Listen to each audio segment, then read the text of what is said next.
고대의 문자들, 특별히 옛날의 고대의 성형 문자들, 애굽의 문자들이나 바벨로니아 문자들, 이런 옛날 문자들을 볼 때마다 이걸 도대체 어떻게 해석했을까라는 그런 의아함이 찾아듭니다.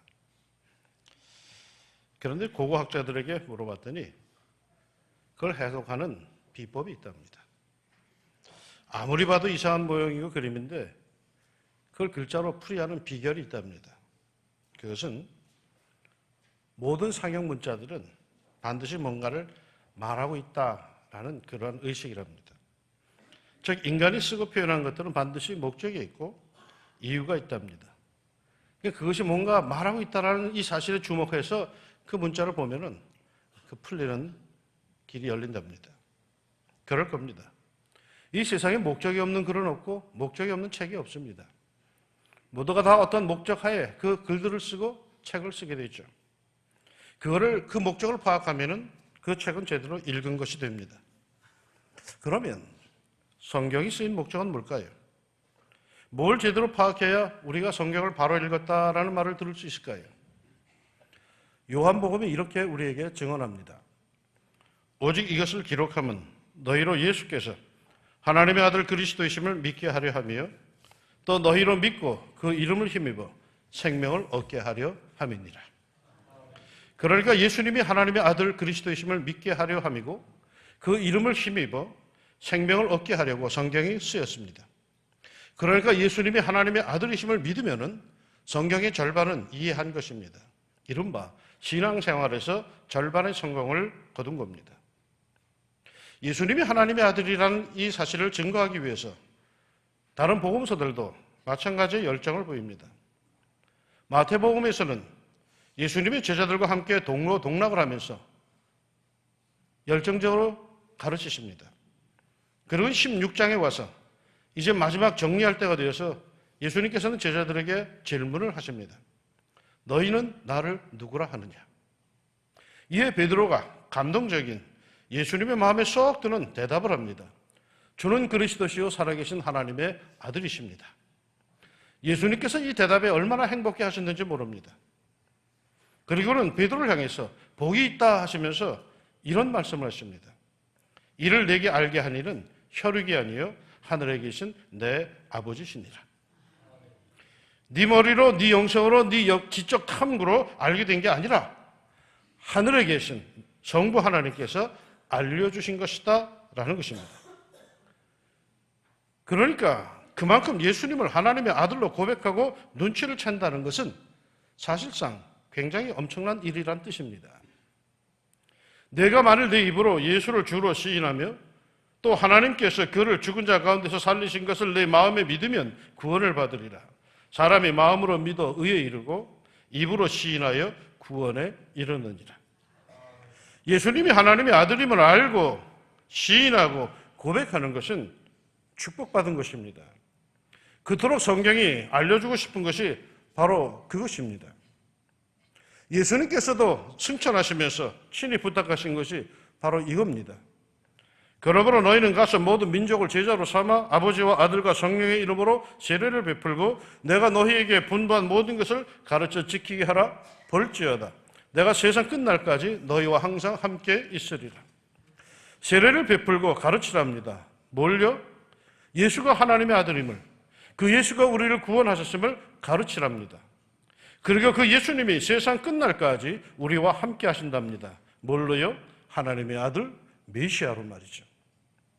이 사실, 예수님을 하나님의 아들로 고백하는데 예수님의 제자들은 꼬박 3년이나 걸렸습니다. 아니 그것도 불안했습니다. 그래서 예수님이 부활하시고 나서야 그 부활하신 예수님을 만나 뵙고 특별 집중 교육, 인턴시브 코스 교육을 받은 뒤에야 비로소 그들은 길거리로 뛰어나가서 예수님이 하나님이라고 외쳤습니다. 아니 실은 그렇지도 않습니다. 예수님께 교육을 다 받고도 그들은 외치지 못했습니다. 실상은 언제까지? 성령이 이 땅에 임하실 때까지. 그러기에 예수님은 제자들에게 성령 받기 전에는 나가지 말라고 하셨습니다. 예수님을 하나님의 아들로 메시아로 확신하는 데는 이렇게 많은 시간이 걸렸습니다. 이게 결코 쉬운 일이 아니었다라는 뜻입니다. 예수를 하나님의 아들로 인식한다는 게 말이죠. 그런데 놀랍게도 말이에요. 예수님이 하나님의 아들임을 단번에 알아보는 이들이 있습니다. 아, 나사렛 예수여, 우리가 당신과 무슨 상관이 있나이까? 우리를 멸하러 왔나이까? 나는 당신이 누구인 줄 아노니 하나님의 거룩한 자니이다. 이에 그들이 소리질러 이르되 하나님의 아들이여, 우리가 당신과 무슨 상관이 있나이까? 때가 이르기 전에 우리를 괴롭게 하려고 여기 오셨나이까? 나사렛 예수여, 우리가 당신과 무슨 상관이 있나이까? 우리를 멸하러 왔나이까? 나는 당신이 누구인 줄 아노니 하나님의 거룩한 자니이다. 더러운 귀신들도 어느 때든지 예수를 보면 그 앞에 엎드려 부르짖어 이르되 당신은 하나님의 아들이니이다. 귀신들이 말이요, 악한 영이 예수님을 알아봅니다. 사람들은 무지하고 무지하여서 예수님을 몰라보는데 귀신들은 단번에 알아봅니다. 대단한 통찰력, 안목이 아닙니까? 오늘 읽은 성경 본문에 등장하는 귀신도 똑같은 소리를 지릅니다.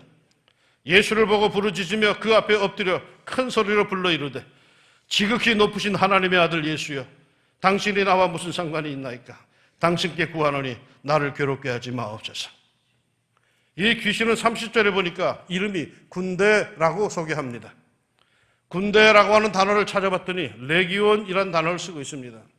레기온이란 단어는 일반 단어가 아닙니다. 이건 군사 용어입니다. 로마 군대를 조직할 때에 한 레기온 하면은 보병 6,000명, 기병 120명, 그리고 특수부대원으로 구성이 되어 있는 한 군단을 갖다가 레기온이라고 했습니다. 그러니까 이 군대, 이 귀신의 이름이 나는 군대요 라고 할 때 레기온이라고 했을 때 그 뜻은 자기의 힘이 엄청난 힘, 대단한 권세의 소유자란 그런 뜻입니다. 상상해 보십시오. 한 인간 안에 군대, 레기온의 힘이 들어가 있습니다. 그런데 이런 굉장한 힘으로 그는 뭘 합니까? 벌거벗고 추한 모습으로 집도 아닌 무덤 사이에서 삽니다. 힘이 얼마나 센지 쇠사슬과 쇠고랑으로 묶어도 그것을 단번에 끊고 광야로 막 뛰쳐나갑니다. 도무지 인간이 제어할 수 없는 엄청난 힘입니다. 그 좋은 힘으로 뭘 한다고요? 미친 짓이나 합니다. 추한 모습이나 버립니다. 좋은 권력을 주었더니, 막강한 지지와 힘을 주었더니 하는 짓이 군대 귀신 미친 짓입니다. 사람들 말을 그토록 안 듣더니 결국 그 뒤에 막강한 군대 귀신이 그 영혼을 좌지우지하고 있었습니다. 아까운 힘이요, 아까운 권력이요, 아까운 권세입니다. 귀신에게 사로잡히면 다 이렇게 됩니다. 그리고 그 말로는 다 이렇게 비참하게 끝이 납니다. 이 막강한 힘의 군대 귀신이 예수님께 부르짖습니다. 지극히 높으신 하나님의 아들 예수요, 당신이 나와 무슨 상관이 있나이까? 당신께 구하노니 나를 괴롭게 하지 마옵소서. 나는 여기서 아주 무섭게, 몸소리치게 무서운 것을 봅니다. 예수님이 누구신 줄 단번에 알아채는 이들, 그들이 계속해서 외치는 것이 뭡니까? 하나님의 아들이여, 우리가 당신과 무슨 상관이 있나이까? 예수님과 상관이 없답니다. 나는 예수님이 하나님의 아들이신 것을 알아채기만 하면은 모두가 그 발 아래 엎드려서 복종을 하고 섬길 줄 알았는데, 예수가 하나님의 아들이심을 알면서도 그분 앞에서 외칩니다. 우리와 무슨 상관이 있습니까? 왜 우리를 괴롭힙니까? 세상에 말이요. 이들은 예수님이 누군지 알면서도 상관이 없다고 선포합니다. 예수님과 자신과 상관이 없는 사람들이 있어요. 예수님이 하나님이건 하나님의 아들이건 메시아이건 구세주이건 사랑의 하나님이건 그건 무엇이든지 간에 자신과는 상관이 없다고 외치는 악한 영에 사로잡히는 사람들이 있습니다. 이들은 결국 멸망받기로 작정된, 심판받기로 작정된 어둠의 사람들, 어둠의 영 아니겠습니까? 그런데 말이죠, 이상하게도 저는 예수님이 누군지 아는 순간부터 눈물이 쏟아집니다. 나는 예수님이 하나님의 아들임을 아는 순간부터 가슴이 막 저려옵니다. 그 예수님이 나를 위해서 십자가 죽으셨다는 사실이 내 마음에 굉장한 아픔으로 옵니다. 그 예수님이 나를 위해서 십자가를 지시고 거기에서 고통받고 대신 죽으셨다는 사실에 나는 할 말을 잃습니다. 그 십자가가 나와 상관이 없는 것이 아니라 바로 나 자신을 위한 것임을 나는 어느 순간부터 몸서리게 깨닫게 됩니다. 그것이 내 피부로 와 닿습니다. 그래서 나는 고백합니다. 그러게 나는 아무리 투덜대다가도 십자가만 눈에 들으면 입을 다뭅니다. 목회를 하다가도 힘들어 죽겠다고 때려치고 싶다고 한 소리까지 올라오더라도 눈앞에 십자가가 보일 때 나는 나를 죽입니다. 아무리 권리주장, 인권주장을 하다가도 누군가가 십자가를 내 눈앞에 들이대면 저는 할 말을 잃습니다. 나는 그 십자가, 예수님이 지신 십자가, 예수님이 달려 돌아가신 십자가가 나와 어떤 관련이 있는지를 알기 때문입니다. 저들은 예수님과 상관이 없다고 고함치지만은 아닙니다. 나는 예수님과 상관이 있습니다. 나는 예수님 없이 못 삽니다. 나는 예수님이 나를 위해 돌아가시고 나를 위해 수모를 당하시고 나를 위해 죽음의 권세를 깨뜨리시고 나를 위해 부활하심을 나는 믿습니다. 나는 예수 믿는 사람입니다. 나는 예수님과 상관이 있는 사람입니다. 예수님은 나의 주님이십니다. 예수님은 나의 하나님이십니다. 예수님은 나를 구원하신 구세주이십니다. 예수님은 나의 치료자이십니다. 할렐루야. 예수님은 하나님의 아들로 이 땅에 오셨습니다. 예수님은 나에게 가까이 다가오시기 위하여서 하늘의 영광스러운 보좌를 버리시고 이 낮고 천한 곳으로 내려오셨습니다. 그리고 나같이 못난 인간의 모습으로 이 땅에서 사셨고 내가 느끼고 아파하고 괴로워하는 그 모든 감정과 아픔을 경험하셨습니다. 왜? 나를 이해하기 위해서 말이요. 생각을 해보세요. 영이신 하나님, 거룩하신 하나님이 하찮은 인간의 배고픔을 알겠습니까? 병에 걸려서 두려워하는 우리들의 심정을 그 하나님이 알겠습니까? 영이신 하나님은 모를 겁니다. 그런데 그 영이신 하나님이 친히 이곳에 찾아오셔서 이 연약한 몸을 입으시고 그리고 우리들의 삶의 모든 아픔과 배고픔과 서러움을 다 경험해 보십니다. 인생의 가장 밑바닥을 사셨습니다. 왜요? 나를 이해하려고. 배고픈 게 뭔지 알고 두려운 게 뭔지 느끼려고 나를 이해하려고 나를 사랑하려고 그 하나님이 보좌를 버리시고 이 땅에 내려오셔서 십자가에서 처참하게 죽으셨다. 그래서 예수님은 이제 내 표정만 봐도 내 상태를 아십니다. 내가 삶이 힘들어서 끙 하고 내뱉는 신음소리만 내도 주님은 내가 어디가 아픈지 다 아십니다. 자신만만해야지만은 그러나 속은 약하고 물러터진 것을 주님은 다 아십니다. 그러기에 예수님은 늘 나를 은혜로 호위해 주십니다. 예수님의 나를 향한 눈길에는 순간적인 하자가 없습니다. 나를 지키시기 위해서 졸지도 주무시도 않고 한눈도 팔지 않으십니다. 낮의 그림자도 밤의 달도 나를 해하지 못하도록 늘 나와 함께 하시고 여호와의 군대로 둘러 진쳐 주십니다. 왜? 예수님은 나와 상관이 있습니다. 나는 예수님과 이어져 있습니다. 예수님과 나는 유기체입니다. 한 몸입니다. 내가 그 안에, 그가 내 안에 있으리라. 요한복음 15장에서 예수님께서 분명히 말씀하셨습니다. 성경에 기록된 목적은 예수께서 하나님의 아들심을 믿게 하려 하며 또 그 이름을 힘입어 생명을 얻게 하려 함이라. 맞습니다. 나는 예수님이 하나님의 아들심을 믿습니다. 그런데 여기서 끝나지 않습니다. 한 단계 더 나갑니다. 나는 예수님과 상관이 있기 때문에 나는 예수의 이름으로 생명을 얻습니다.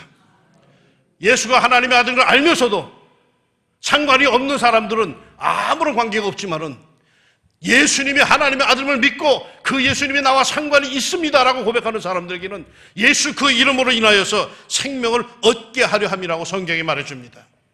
그 정도로 나는 예수님과 상관이 있습니다.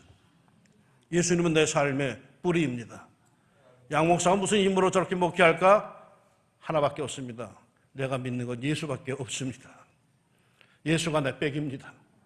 예수가 내 자존심입니다. 나는 사실은 귀신만도 못한 존재죠.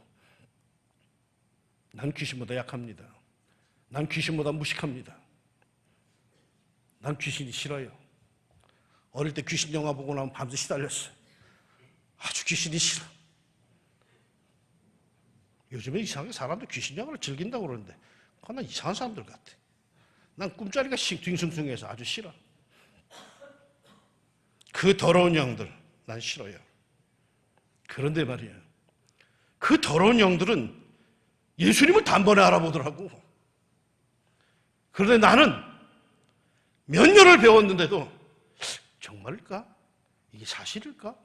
과연 그럴까? 계속 의심합니다. 그럼에도 예수님은 나를 포기하지 않으시고 나를 붙잡아 주십니다. 내가 예수님과 상관이 있다고 하기보다는 예수님께서 나와 상관이 있다고 도리어 소리치시는 것 같습니다. 누구든지 사람 앞에서 나를 시인하면 나도 하늘에 계신 내 아버지 앞에서 그를 시인할 것이요.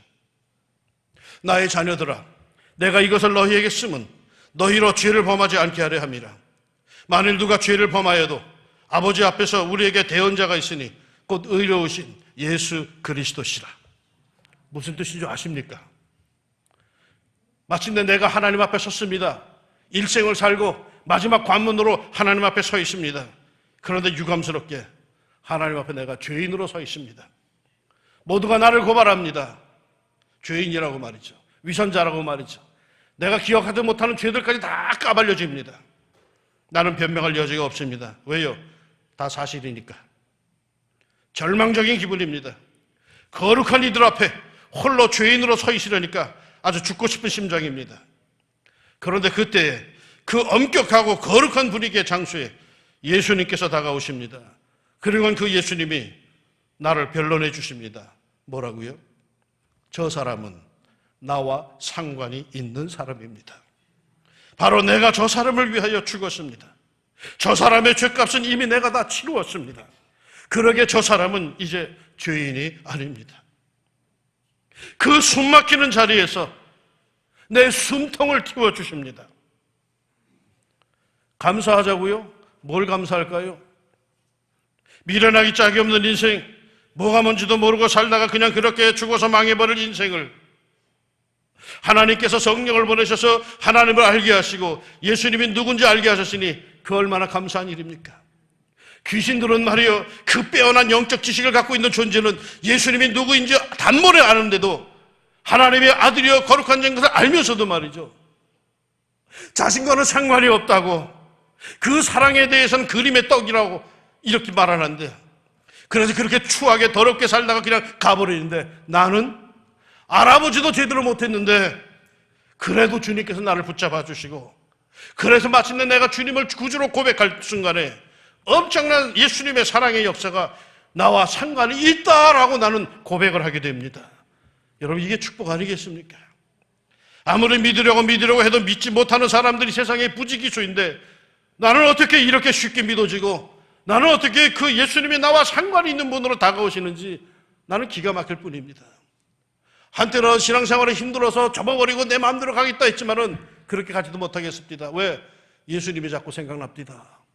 이렇게 가면 안 되는데, 이렇게 가면 안 되는데, 예수님이 내 발목을 잡으십니다. 나는 무식하고 나는 무지하고 나는 부족하지만 나는 적어도 예수님이 나와 상관이 있음을 압니다. 성경에 기록된 모든 축복과 기적들이 다 나와 상관이 있음을 나는 압니다.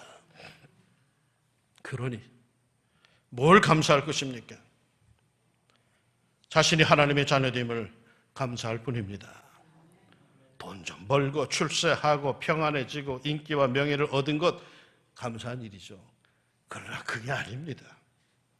예수님이 누구신 줄 알고 그 예수님이 나와 상관이 있다고, 나는 예수 믿는 사람입니다라고 고백할 수 있게 된 것, 그것이 감사할 따름입니다. 할렐루야. 그 똑똑하다는 이들도 예수님을 모릅니다. 아니, 설령 안다고 하는 사람들도 예수가 나와 무슨 상관이 있느냐라고 말을 합니다. 그러나 나는 압니다. 예수님이 누구인지, 예수님이 지신 십자가가 뭘 의미하는지 나는 압니다. 그래서 외칩니다. 예수님은 나와 상관이 있습니다. 그래서 감사합니다. 감사로 고백하는 이 성도들에게 우리 하나님께서 은혜로 그의 모든 삶을 호유해 주시기를 주의 이름으로 축원합니다. 아멘. 기도합시다. 감사하자고 하면은 손익계산서를 두드립니다. 그런데 생각해 보니 그게 아닙니다. 내가 예수를 누군지를 알게 된 것이 감사하고, 내가 그 예수님을 구주로 고백할 수 있는 것이 감사하고, 한 걸음 더 나가서 그 예수님이 나와 상관이 있습니다라고, 나는 그 십자가가 뭘 의미하는지를 압니다라고 하늘의 비밀을 알고 눈물로 고백할 수 있고, 예수 그 이름에 힘을 얻어서 이 세상에서 용기 내어 살아갈 수 있는 것 감사합니다. 하나님이 나에게 성령을 붓지 않으셨다면 전혀 알 수 없는 일이었는데 하나님께서 나를 붙잡아 주시고 성령 부어주시고 예수를 알게 해주시고 나와 상관이 있는 분이십니다 고백하게 하시고, 나는 예수 믿는 사람입니다 평생 고백하면서 축복의 길을 걷게 하신 것을 감사합니다. 오늘 우리가 주의 전에 나와 하나의 감사를 드리면서, 하나님 가만히 생각해 보니까 그 모든 것들보다도 내가 예수 믿는 사람인 것이 감사합니다. 하나님 우리의 감사를 받으시고 하나님의 권세 있는 하나님의 사람들로서 우리를 붙잡아 주시옵소서. 예수님의 이름으로 기도합니다. 아멘.